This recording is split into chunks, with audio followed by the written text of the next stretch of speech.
Entonces los sacerdotes están preparados para el discurso religioso a los feligreses de su iglesia, pero no están preparados para gobernar el país ni para desarrollar la ordenación material y cultural de la sociedad. Entonces ellos no pueden gobernar, no porque no tengan las capacidades, sino porque no han sido instruidos al respecto. De manera que la religión no puede ser sustento de la materialidad, porque la religión es una abstracción de tipo místico, de tipo idealista, y la realización de la sociedad en su estructura material, cultural y social es algo tangible, algo que está ahí, que es algo material. Entonces, con algo que no existe, no podemos transformar algo que es real y que existe ahí, que es la materialidad del ser individual y del ser social. Con razón usted en este libro, además de la definición y el origen de esta propuesta, señala las causas, los objetivos, hace una comparación entre revolución y teología, habla de la práctica histórica como prueba de que la comparación es descabellada, al igual que habla aquí de los cristianos y de los revolucionarios, como de la sociedad sin creyentes. ¿Usted cree que en el futuro serán los no creyentes los que impondrán la pauta en esto de conducir a las masas hacia una solución de su problemática? Sí, claro. Es que en el futuro no habrá creyentes. Pues no hablamos del futuro dentro de 5 o 10 años. Cuando hablamos de futuro filosóficamente no podemos poner límites de tiempo, porque es que el tiempo es algo relativo al movimiento de la Tierra con respecto al Sol. Entonces hablamos de años con referencia a la vuelta del planeta, ¿no?, sobre la circunferencia que hace alrededor del Sol, y hablamos de día sobre el movimiento que hace la Tierra sobre sí misma. Eso no tiene nada que ver con la evolución de la sociedad, ¿no?, de los conceptos, de las cosas, aunque esté dentro de eso. Entonces, el futuro podemos decir, cuando estamos hablando de futuro, podemos decir a 50, a 100, a 200, a 2, 3 siglos, ¿no?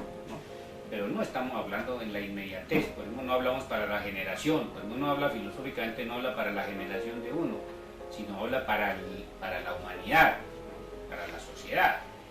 O sea que perfectamente se puede afirmar que la ciencia, en la medida en que vaya develando la realidad, la gente pues terminará enterrando esos ídolos que hay denominados dioses, y que finalmente vienen a comprender de que esos seres superiores era un contentillo, un embeleco que las sociedades dirigenciales, en este caso los que están en el poder, tratan de alimentar como para mantener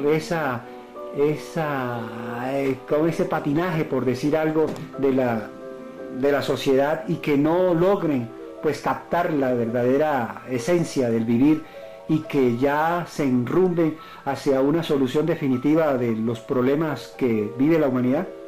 Sí, claro. Sí, la ciencia va acabando los mitos. Y lo vemos ahí, por ejemplo, ya la clonación, la precisión del genoma humano, pues van develando el mito de la creación, y el hombre llegará a crear al hombre. Pues ya lo está creando genéticamente siempre, porque es el que engendra, ¿no?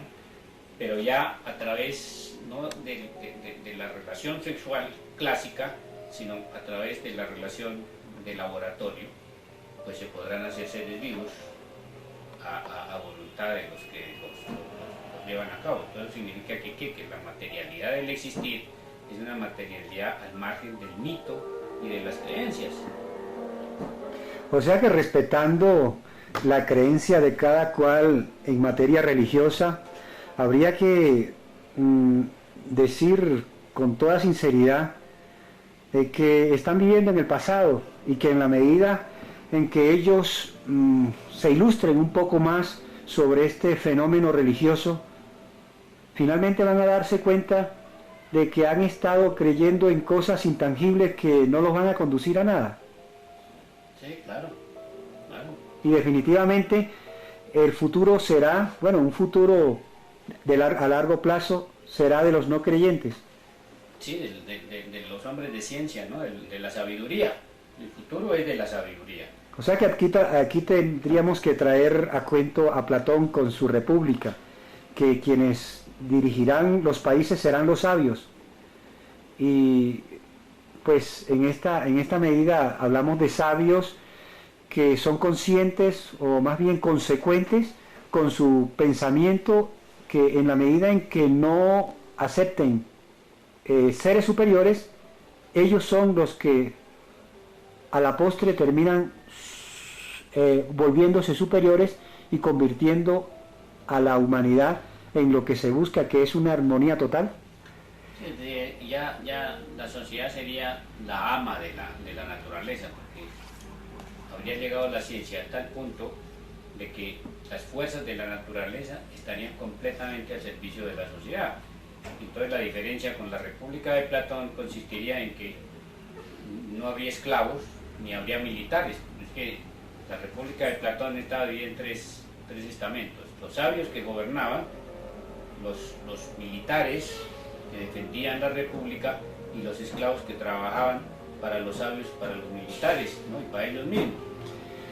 Bueno, doctor Casas, muchísimas gracias por esa intervención muy oportuna para aquellas mentes que desean instruirse cada vez más.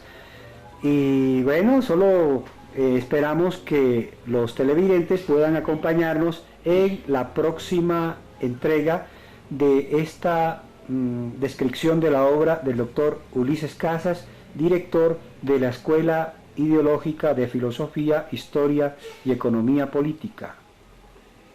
Este es el programa Hablemos.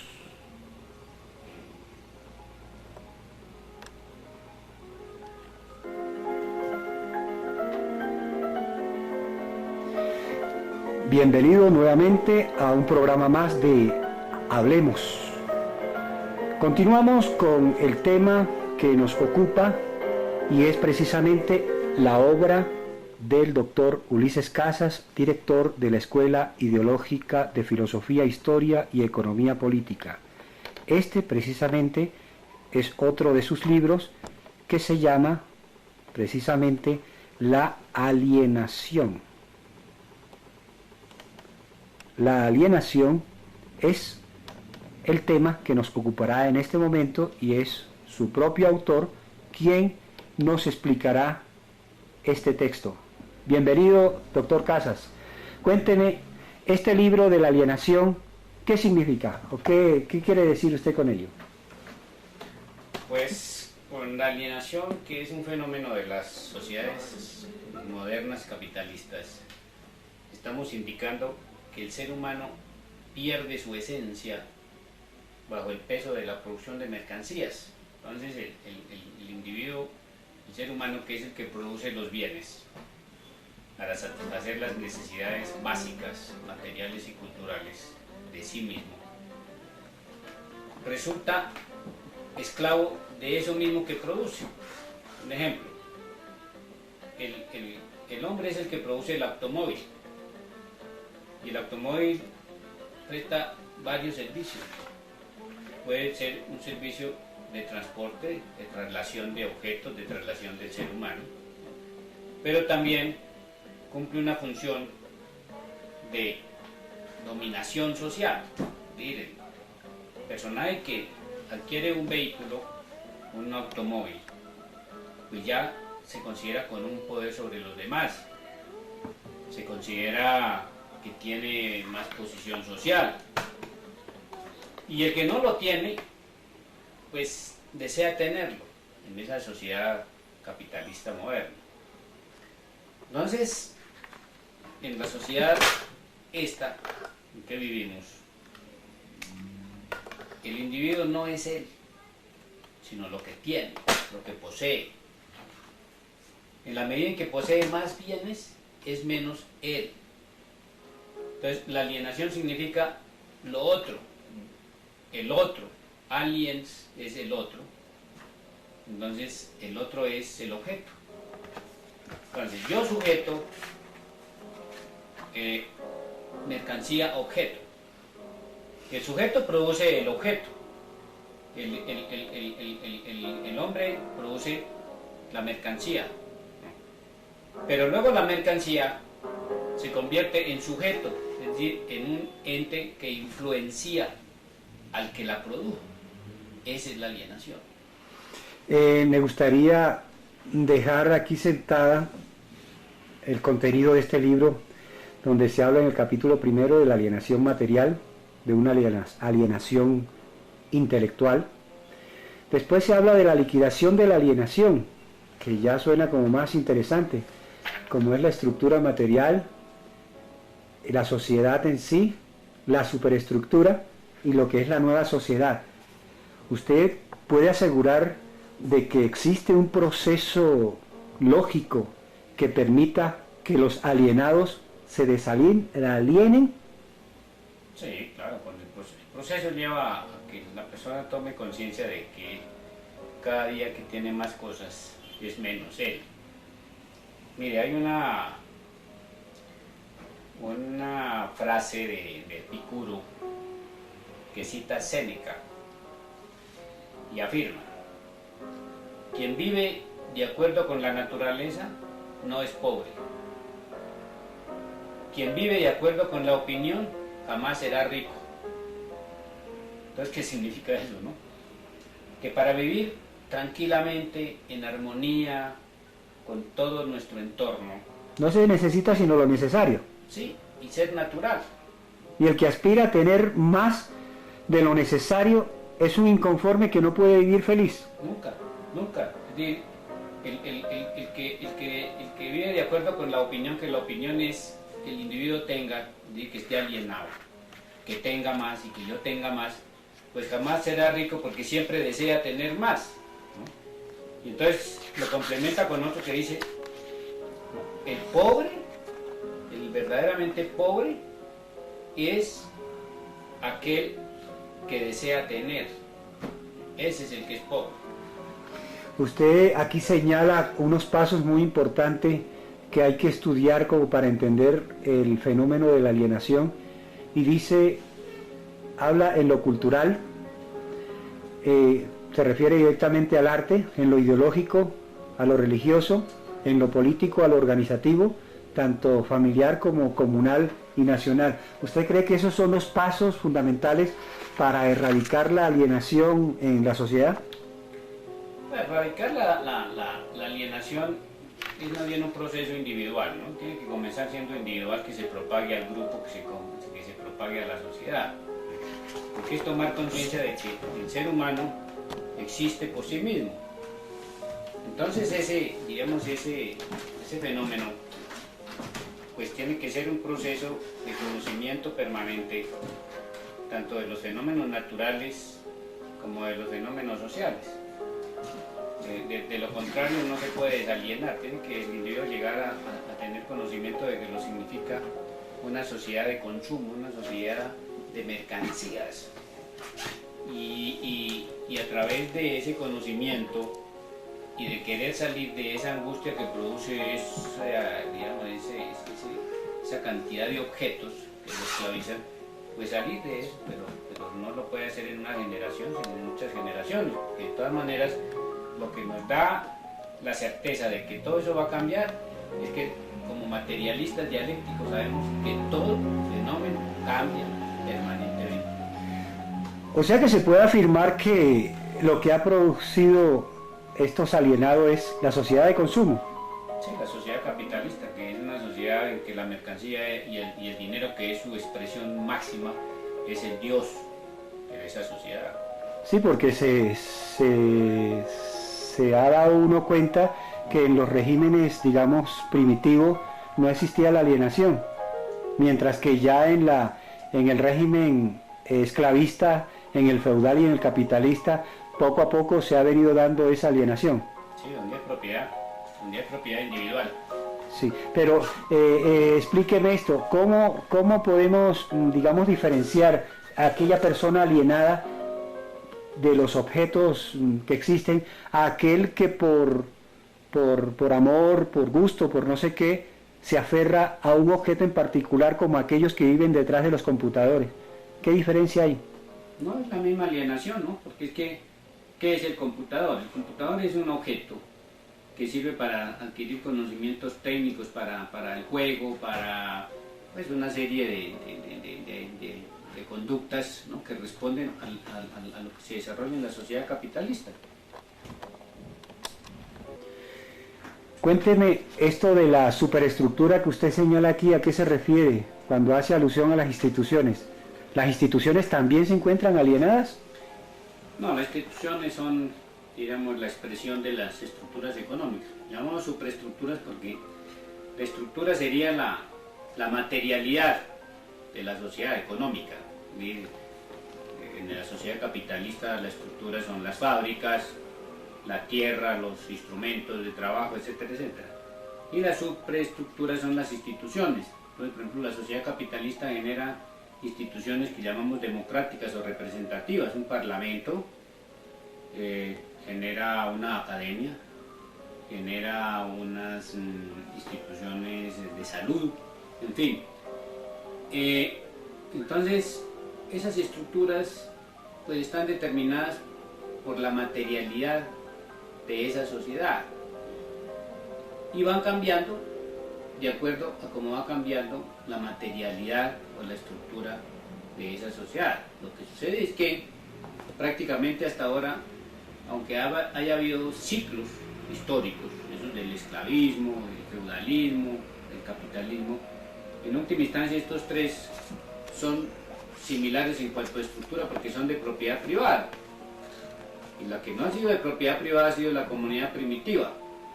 De manera que hasta ahora vamos en dos etapas fundamentales, que son la de no propiedad individual y la de propiedad individual. Y finalmente, ¿qué más podría agregar usted respecto a este libro de la alienación, donde dice el hombre mercancía del capitalismo? Pues yo creo que ese es uno de los problemas sociales fundamentales, porque la alienación genera angustias, genera toda una problemática individual, grupal, familiar, que destruye al ser humano, que lo despersonaliza, que lo deshumaniza. De manera que me parece que ese es uno de los fenómenos más graves que afronta el ser humano en la sociedad moderna, porque no es él, sino es el objeto. Entonces, el objeto que ha sido creado por el sujeto, que sería el hombre, se convierte en última instancia en sujeto y el hombre en objeto. Es decir, hay una transformación radical en que el individuo deja de ser tal.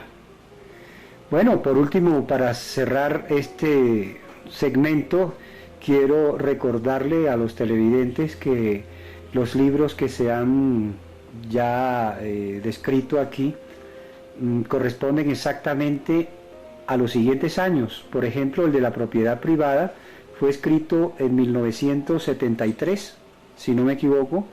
El de la rebelión latinoamericana en 1974, lo que corresponde a el origen y desarrollo del movimiento revolucionario en 1980, posteriormente la lucha de clases en 1981, le siguió los comuneros en el contexto de la lucha de clases en 1983, después de la guerrilla liberal a la guerrilla revolucionaria en 1987, después le siguió el socialismo científico en 1989, el proceso y liquidación de los partidos comunistas en 1990, el triunfo de la filosofía materialista dialéctica en 1991, el proletariado, sujeto trascendente de la historia en 1992, el por qué no a la teología de la liberación en 1992 también, y por último, el que hasta ahora hemos reseñado es la alienación en 1994. De esta manera queremos dar por finalizada esta programación, agradeciéndole al doctor Casas por ilustrarnos sobre estas obras que son muy trascendentes para la historia de Colombia y sobre todo para aquellos líderes que buscan conducir las riendas de esta sociedad, a quien debemos recomendarles muy especialmente esta obra, porque la verdad es que completamente de punta a punta se denota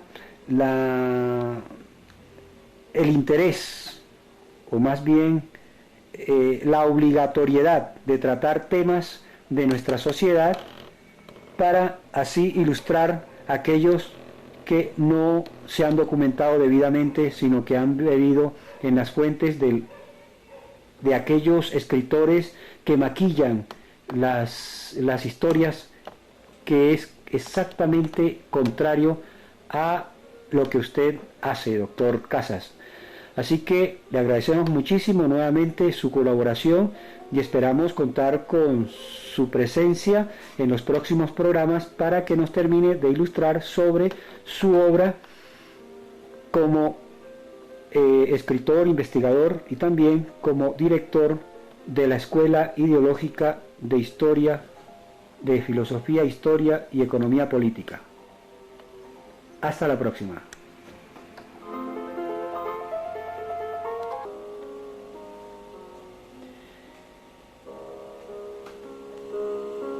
Bienvenidos nuevamente a Hablemos.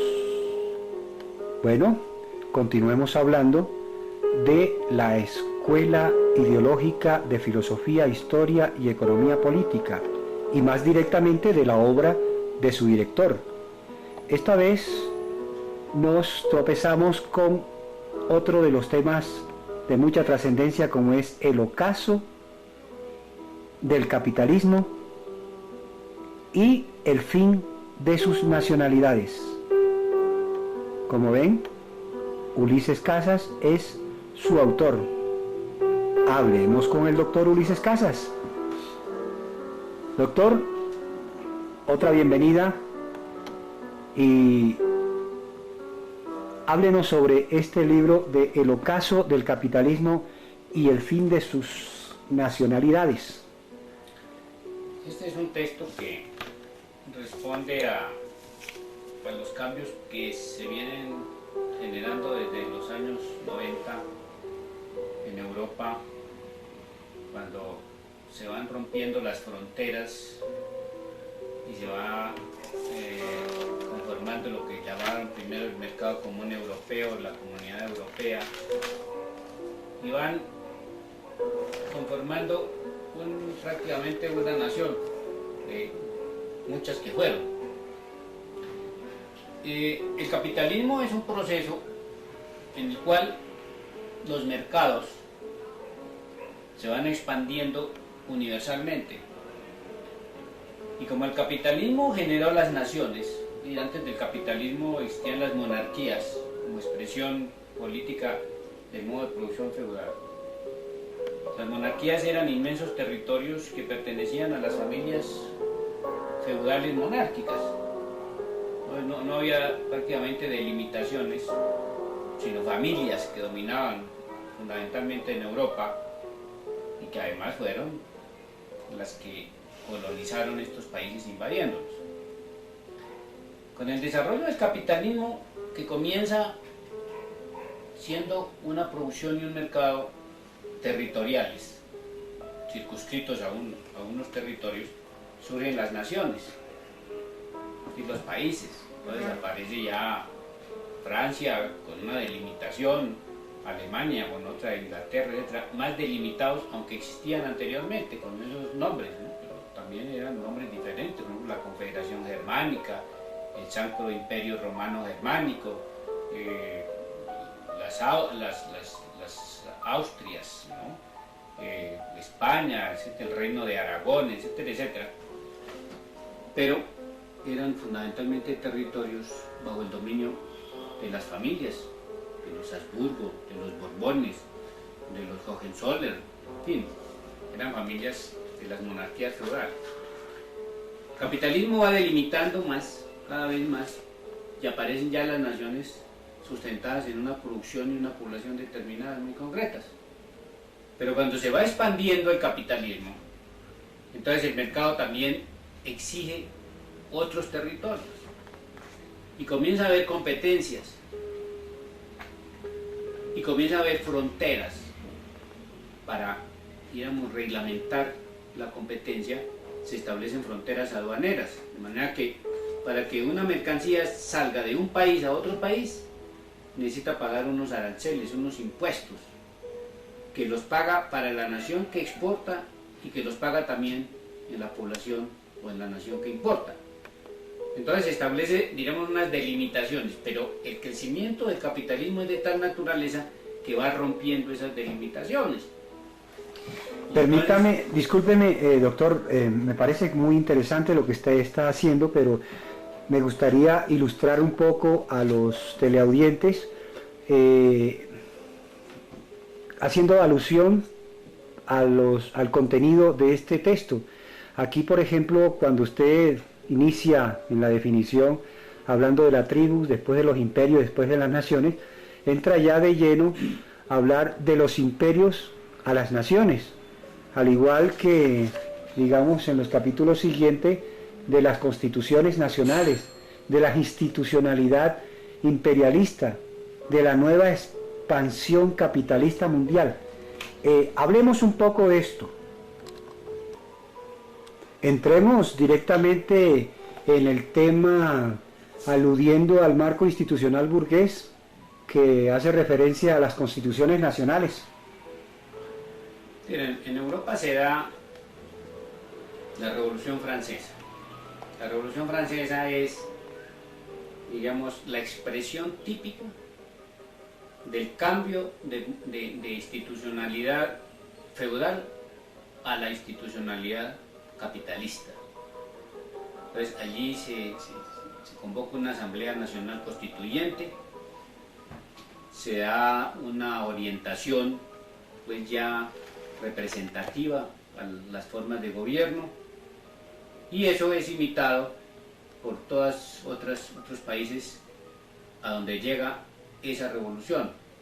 Con Napoleón se propaga por toda Europa. Las guerras napoleónicas son digamos, la difusión a los demás países de los principios de la Revolución Francesa, que son igualdad, libertad y fraternidad. Entonces, esa es la esencia de la revolución capitalista.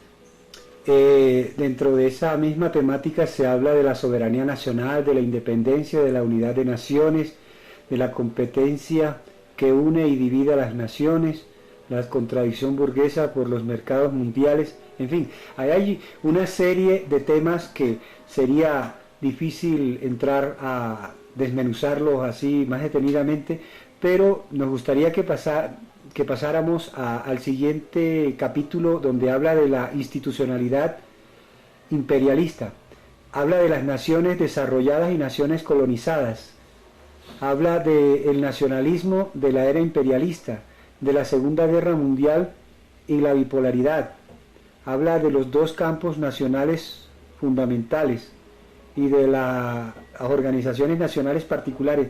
Cuénteme en esta parte, ¿qué puede usted dejar claro? Bueno, es que el capitalismo tiene varias etapas. En un comienzo el capitalismo es un capitalismo de plena competencia. Entonces se habla de libertad de comercio, de libertad de expresión, de libertades en general. Ahí, de plena competencia, se va imponiendo el más fuerte.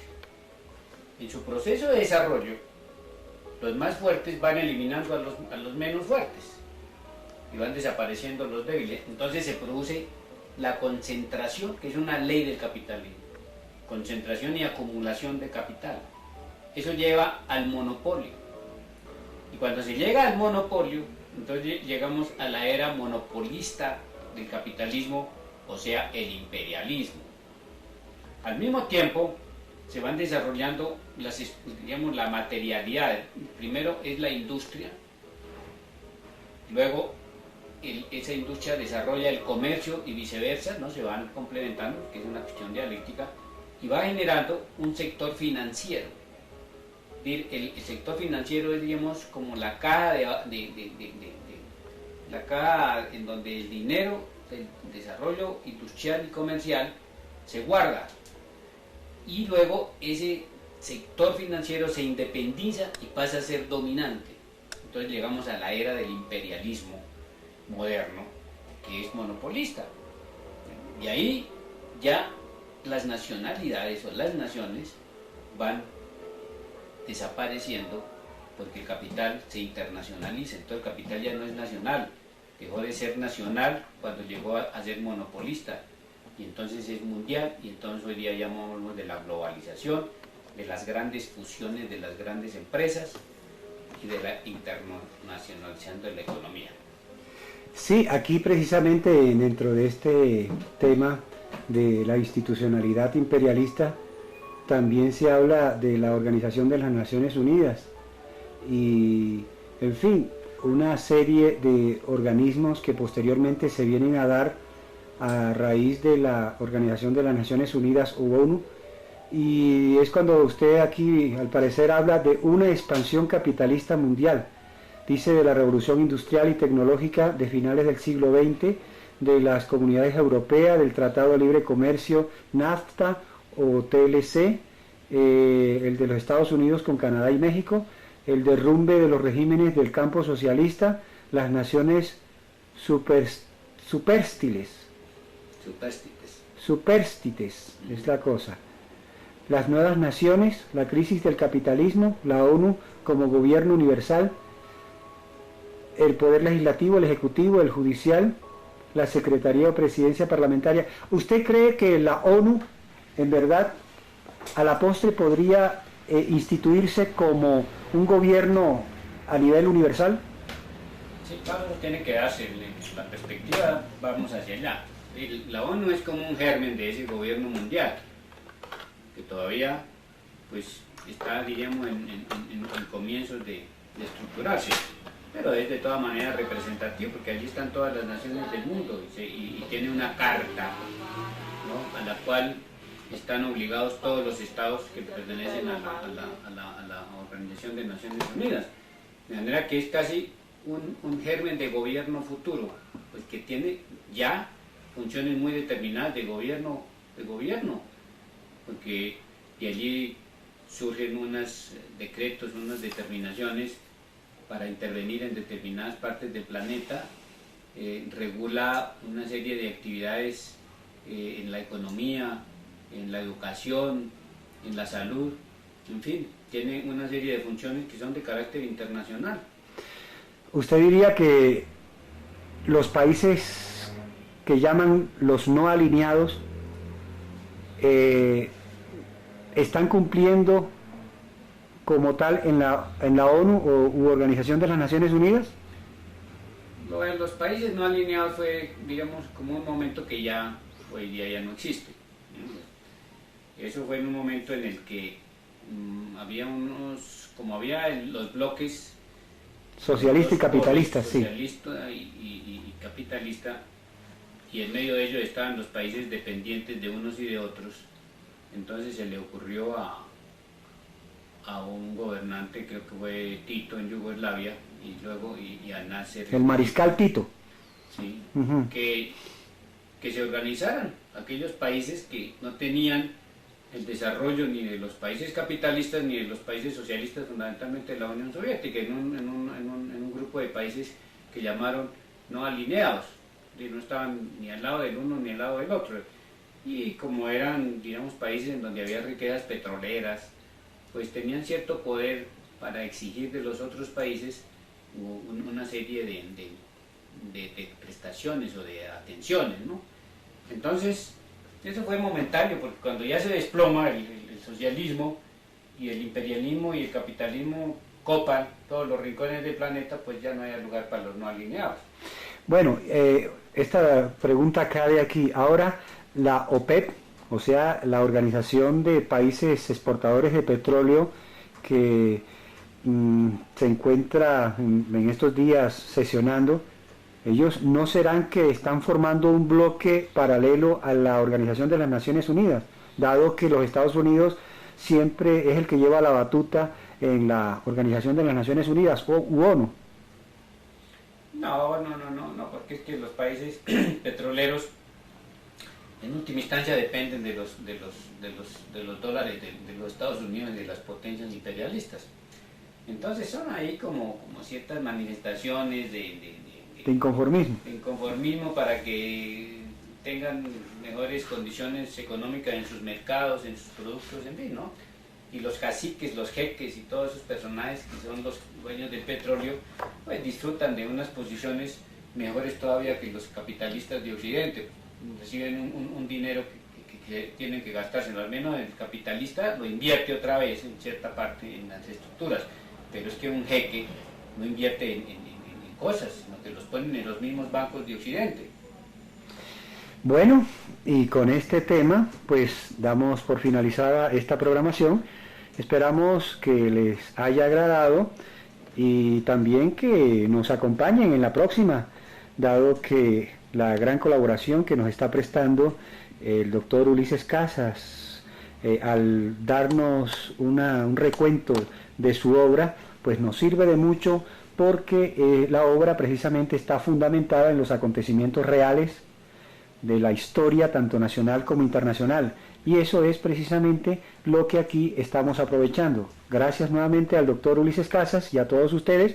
Los esperamos en la próxima programación de Hablemos.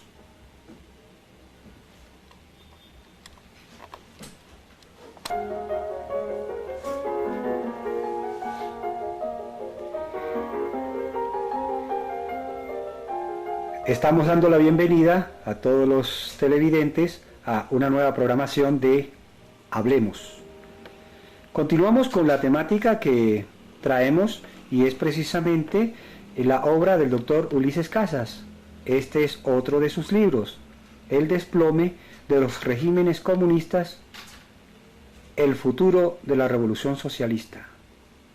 Acudamos nuevamente al doctor Ulises Casas, director de la Escuela Ideológica de Filosofía, Historia y Economía Política. Doctor Casas, nuevamente le damos la bienvenida. Cuéntenos ahora de este libro que habla sobre el desplome de los regímenes comunistas.